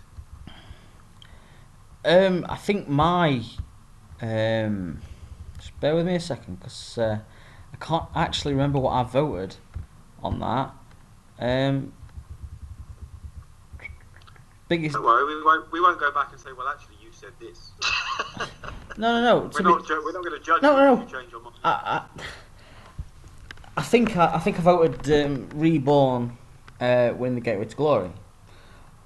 I think everyone was expecting Thunder, and it was such a huge swerve, and it just worked because I think if Thunder had have won the Gateway to Glory last year, everyone knew where it was going, everyone knew the route, and the way that you changed it up, you didn't know who was feuding with who, leading up to the Night of Glory, and I think it just worked.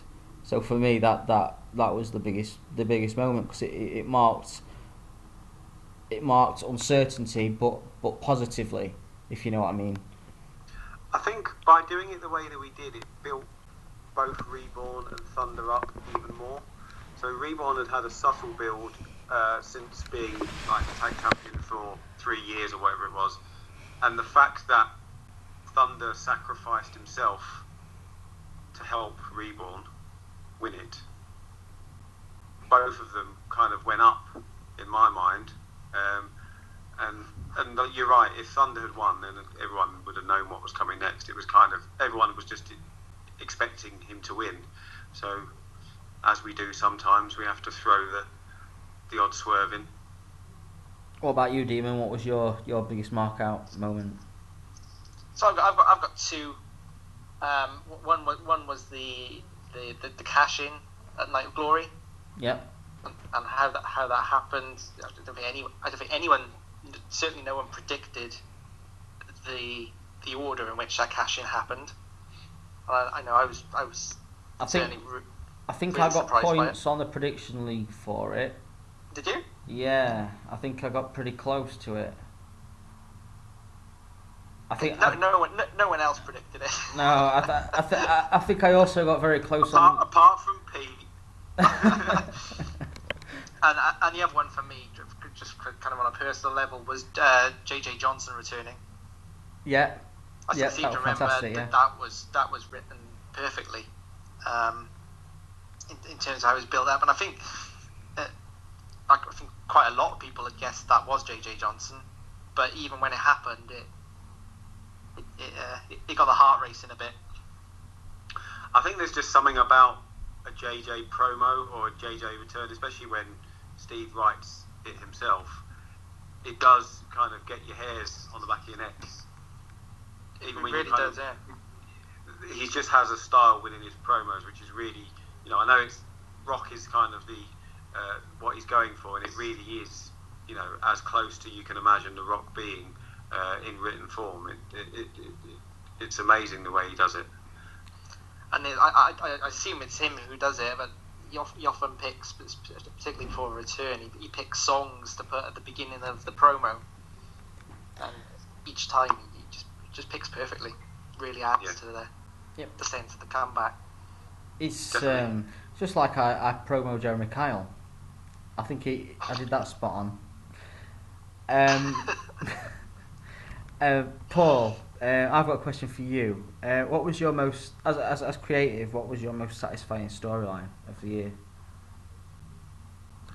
Most satisfying storyline? In terms of the payoff. See, now I have to, this tests my memory, because I need to try and remember everything that happened in the past year.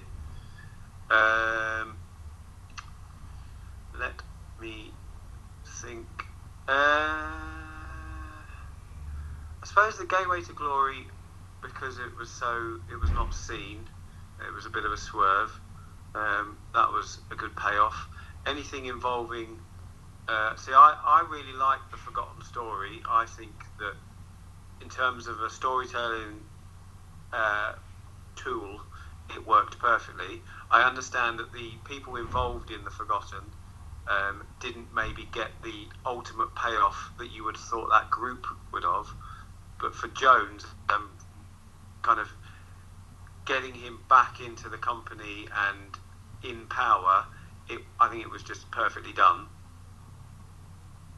I think that was last year. It all kind of merges into one when you've been doing it so long. Yeah. Let me think. Cassius returning was pretty big, even though you spoiled it by promoing out of nowhere. That was quite, that was, although it wasn't built by us or anything, it was quite satisfying to know that you'd been reading the stories and that alone had made you want to come back to e-fedding. I just thought it was different. It was a different way of returning. I think, Yeah. But we didn't believe it was you, as we've said before. So. No, I think you emailed me seeking clarification. We did. I remember the conversation with Chris, and he went, well, this is the email address, this is the guy's name. And I was like, well, that's his name, that's his real name. Maybe it is him. I'll email him and find out. And I kind of emailed you, is this you? Yes, it's me. I think I was sat in the fun shack, like a soft play locally with my kids, while they were running around frantically, and I was emailing you about whether or not you brought your fictitious Chinese character back to my wrestling company. I remember. I don't know why. Maybe it was the shock in the tone of your first email, but I remember thinking you were pissed that I'd done it without telling you. No, not at all. I was really excited. Like when it first happened, I messaged Chris and said, "Oh my God, have you seen who's promoed?" And I don't think he understood kind of the scale of it at that point. And then I kind of spoke to a few other people, and I was like, "Has he said anything to you about wanting to come back? Does anyone know if it's really him?" And then I went to Mark. He said, "Mark, is this you? Are you taking the piss?" Mark went, "Well, no, it's not me this time." So I just didn't. I was just being a bit careful because there was other things going on at the time, and we were a bit worried that somebody else might have been kind of using your character as a way in. So we were a bit cautious at first, but obviously once that first contact was made, we knew straight away. And the plan with you was never to kind of push you straight into the limelight. I think you just kind of just forced our hand with your promos. You just hit the ground running straight away, and that was just so nice to see. I think a big part. I think it was just. I think there was an early interaction with Dicey, and that was just that just lit the fuse for the rest of the year.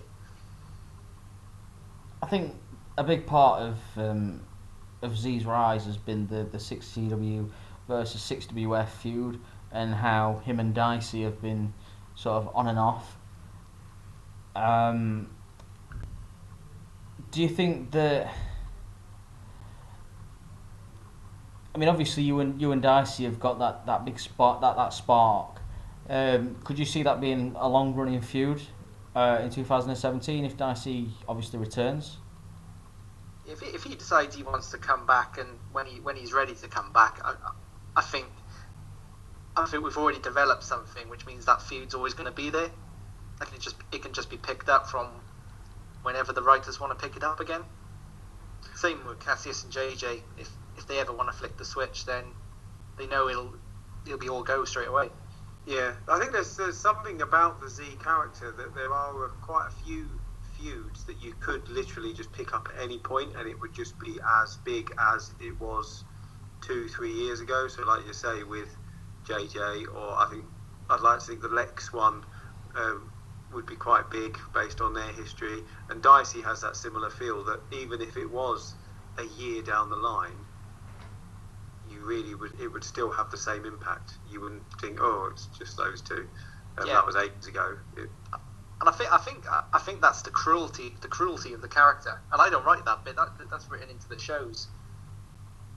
You just have him sipping green tea and being jolly backstage, shouting words now and again in capital letters. The actual cruelty he puts into some of his matches, I think that's what creates. You can imagine if it was real life wrestling, if that's such a thing. Well, he would be hated. Well, have you ever considered? Imagine going to WWE or TNA and trying to pitch your wrestler to them as an idea. I think the majority of the ones in 6CW are so far-fetched that they would never, ever get anywhere near sports entertainment or wrestling as it is nowadays. if you were to say, well, I've got this idea for this Chinese guy, he wears orange trousers, he quotes kind of, different books about spiritualism, etc. He hates the West, and he sips green tea on a regular basis. I think McMahon would actually sign him up just so John Cena Well, could it go depends. over him. He would say, is he a big guy? Can we get him over? Is he muscly?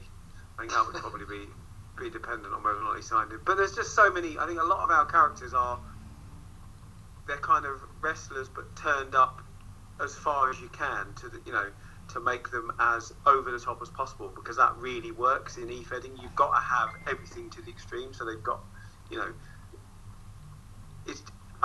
it's just amazing the different characters that we have and how we managed to make them work in an e-fedding sense, but not necessarily. I don't think they would work. Engel. Could you imagine in not maybe in PG WWE? We wouldn't even get that in the building. You see, I always see e-fedding as my link back to like the old 80s rock and wrestling. So, I could see him being a part of it, but it'd be somebody that maybe, Hogan would go over on a nondescript pay-per-view or something like that. I understand where you're coming from. I think from where I look at e-fedding as a whole, he'd be there, but it'd be somebody that somebody else would go over. Yeah, I think that in our world, the more extreme you are, the more likely you are to go over. So we don't have very many bland characters that are kind of just your straight up normal wrestlers, standard promos. I'm better than you because I say I am, etc., etc. You have to kind of have a lot of facets to the character. Whereas in WWE nowadays, as people have spoke about on the chat thread, it's they've got normal names, no real extreme characters, and it's all around how good you are in the ring, which is kind of boring and doesn't fit into an e-fed because it's so storyline driven. I know people mock me sometimes, but the actual wrestling bit of what we do isn't really the important bit.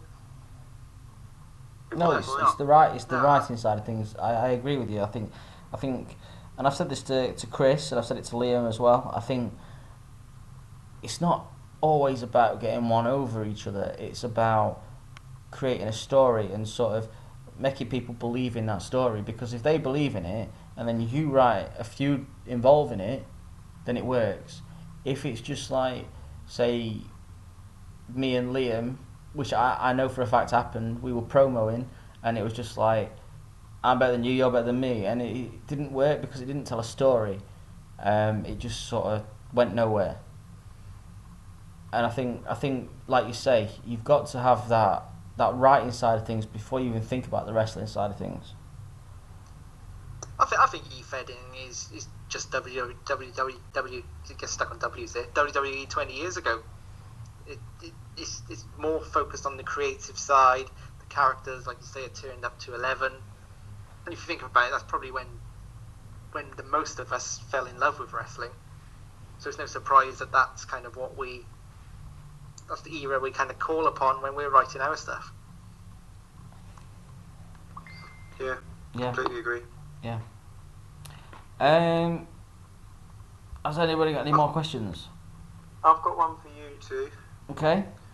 So imagine yourself in a year's time. You're on the first podcast of 2018. What would be a successful 2017 for your characters? What are your aspirations for this year? Cassius is still champion. It's got to be. Can't get any higher than that. He doesn't actually lose it to Dicey until next Night of Glory. Swerve. I think for me, just being where I am on the card, I'm happy with. If I do get that title shot, whether I win or lose, it doesn't matter, because it's the journey of Engel from like being basically, everybody just laughs at him because he was this clown at one point, and then he's evolved, but they still don't take him seriously. And just to get up to this stage, that's what the story's about. So for me, if he's still up there, or he's had a fall and he's working his way back up, it doesn't really matter for me. I'm just enjoying everything that 6CW brings. So, without trying to sort of get out of answering that question, that's where I want to be. Yeah. You look like an arrogant dickhead now. Well, I'd imagine kayfabe-wise, Pete, that success for Engel, so the ultimate dream for Engel, is to be a face champion, stood on those turnbuckles, completely accepted by the fans, and them chanting his name. Yes, but the fact that he's being accepted now is probably good, but he's always got that thing in the back of his head, sort of saying that he doesn't need them, and I think that's always going to be an issue for Engel in that sense. Yeah. It's going to be an interesting story to tell, and it'll be interesting to look back, this time in a year's time, just to see, how it's gone. Yeah. How about Lex Hart? What would you like to have seen Lex Hart do in the next year? Well, I told you, Gateway to Glory winner, Night of Glory main event, win the 6CW championship, retain his rightful place at the top of Eve Heading, and stay, champion for the next 5 to 10 years. You're missing one thing, Paul. We're not having a feud with Engel. No, you promised. No, you said that we had a bet on regarding the top 4 of the Premier League. Yeah. So don't you aspire for that to fall in your favour and for Engel to be called Bozo for the rest of his career? I've got absolutely no doubt whatsoever I'll be winning that bet. I said on the Facebook chat, not a hope in hell will you finish 4th, or even in the top 4. No chance, never, not happening. I will keep this one. Well, it is recorded, but I'll keep this one with a pin on it. That's fine. Okay, so just moving on. Cassius, you've had a really good rise over the last year. I think Paul will agree with me. The quality of promoing has just been fantastic, and like we've discussed on the show, it just seems like you've hit a feud and a spark's gone, and it's just blown you up to the top. I mean, how do you feel about it? I'm just happy that I think I had 2 returns in 6WF that just completely went to shit. Beer gave me 2 amazing storylines both times, and for one reason or another, I couldn't hit that gear. I couldn't promo anymore. Other things were going on in my life that were just taking all my time up. So I'm just loving that I'm in 6CW now. I've got a foothold. I'm focused. I'm enjoying it, and just enjoying all of the other storylines that are going on. Every card, start to finish, is just such an enjoyable read. What do you think that enthusiasm is what's helped you find your feet? Do you think you've enjoyed what you're reading, so you thought, I need to be a part of this? Definitely, there's an element of that. There's so much competition there, isn't there? You have to be on your game to justify being in the storylines you're in. Yeah. I don't think I've been in an EFED where it's been quite so, like you were saying earlier, that with the roster's just the best it's ever been. I think it's a lot deeper roster wise than it was maybe even like 6 months ago. I think we were talking in the last podcast about how it wasn't as active as usual. There were quite a few people missing, and it's great. Well, I had concerns because it was quite thin at one time. You know, there was not really many people chatting on the website. You know, Marky had kind of stepped away. Twist had gone. There was a few other people that were, you know, Costello came back and then disappeared straight away. And there was a few other people that just weren't really promoing. I think Ed left around the same time. And I was kind of worried. I was thinking, well, is this it? Have we come to kind of its natural end? Are people just going to drift away now for whatever reason?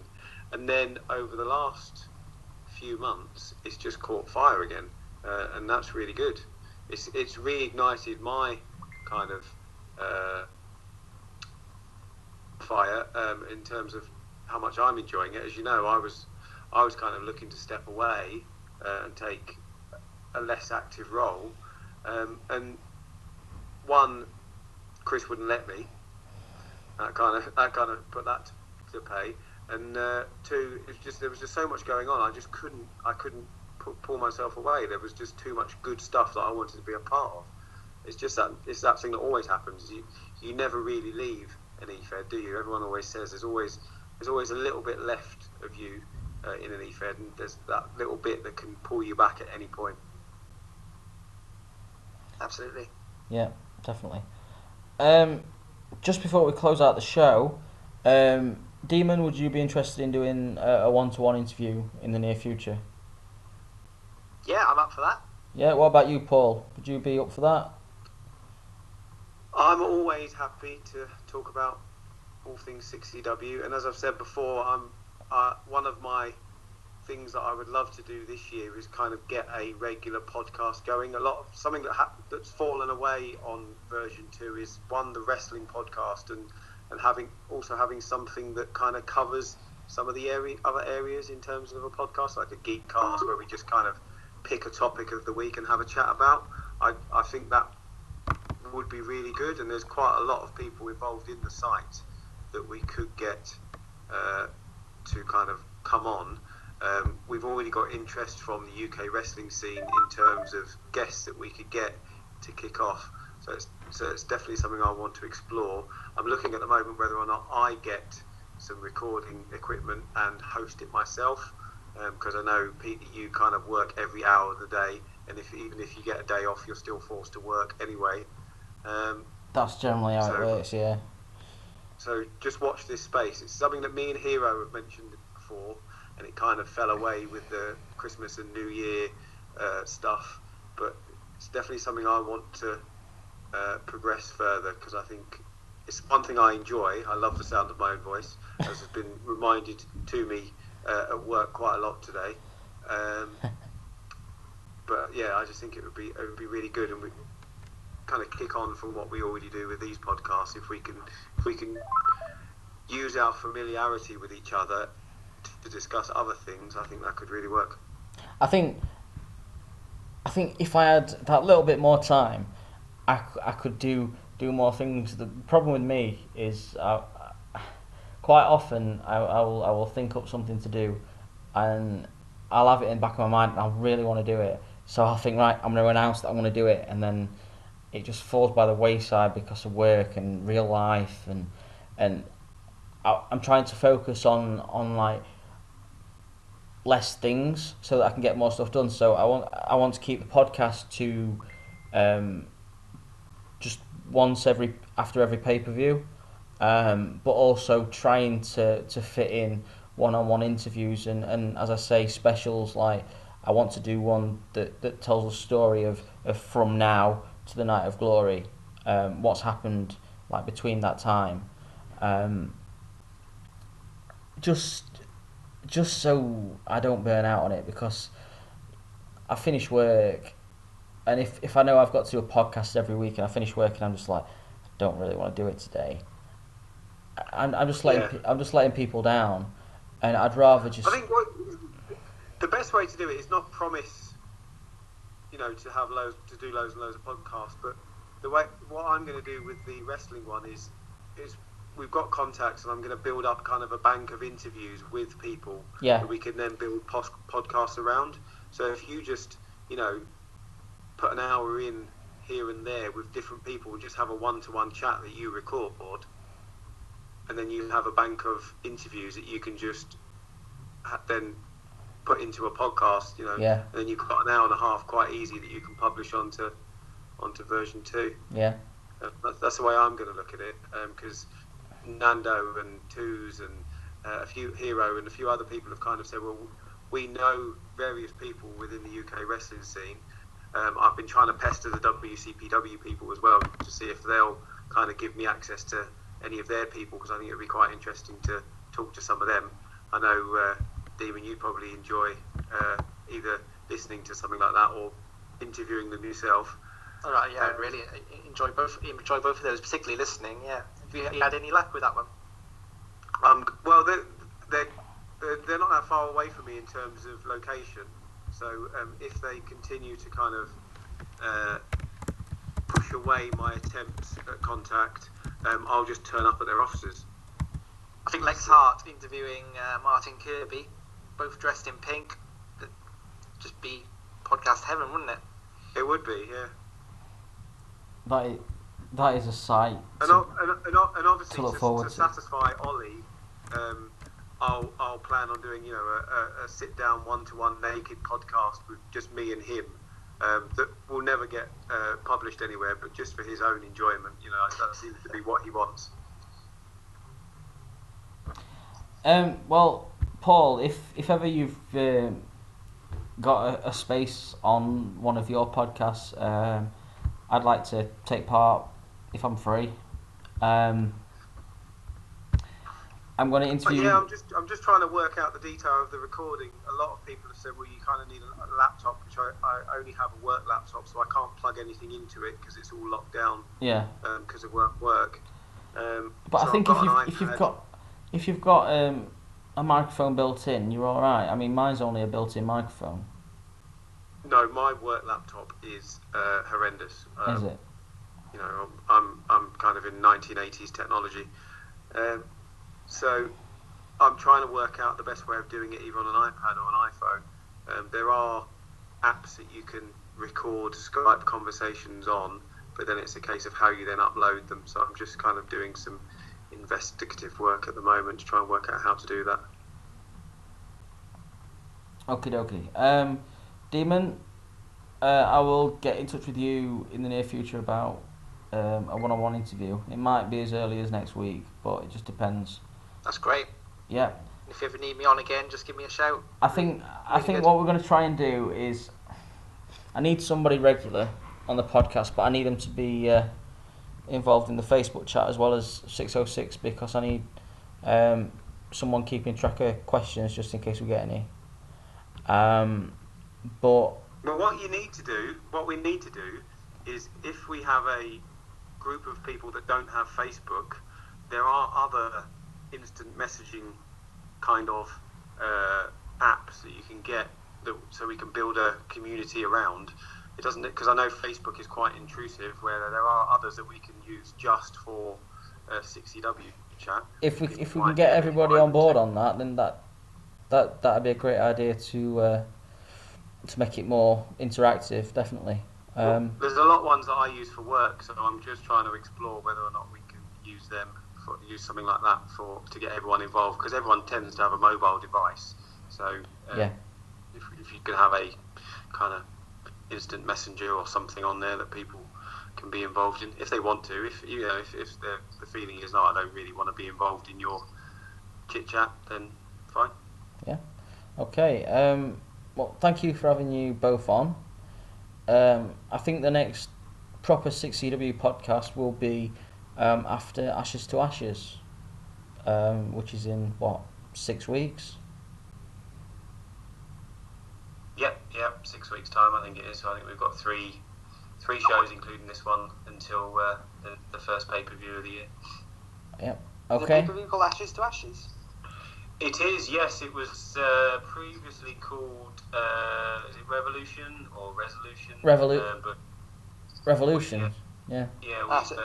we changed the name this year. I think it was based on one of your promos, possibly. Oh, really? I think it was something around because I think we wanted to try and get something that was linked to Born in Fire within the pay-per-view schedule without ripping it off completely. And I think Ashes to Ashes is kind of what we came up with. Yeah, I like that. Yep. Okay. Right. I will see you guys next time. Thank you for being on the show. Hope everyone enjoyed it, and I will catch you all next month. So, yeah, good night. Good night. God See you bless. later.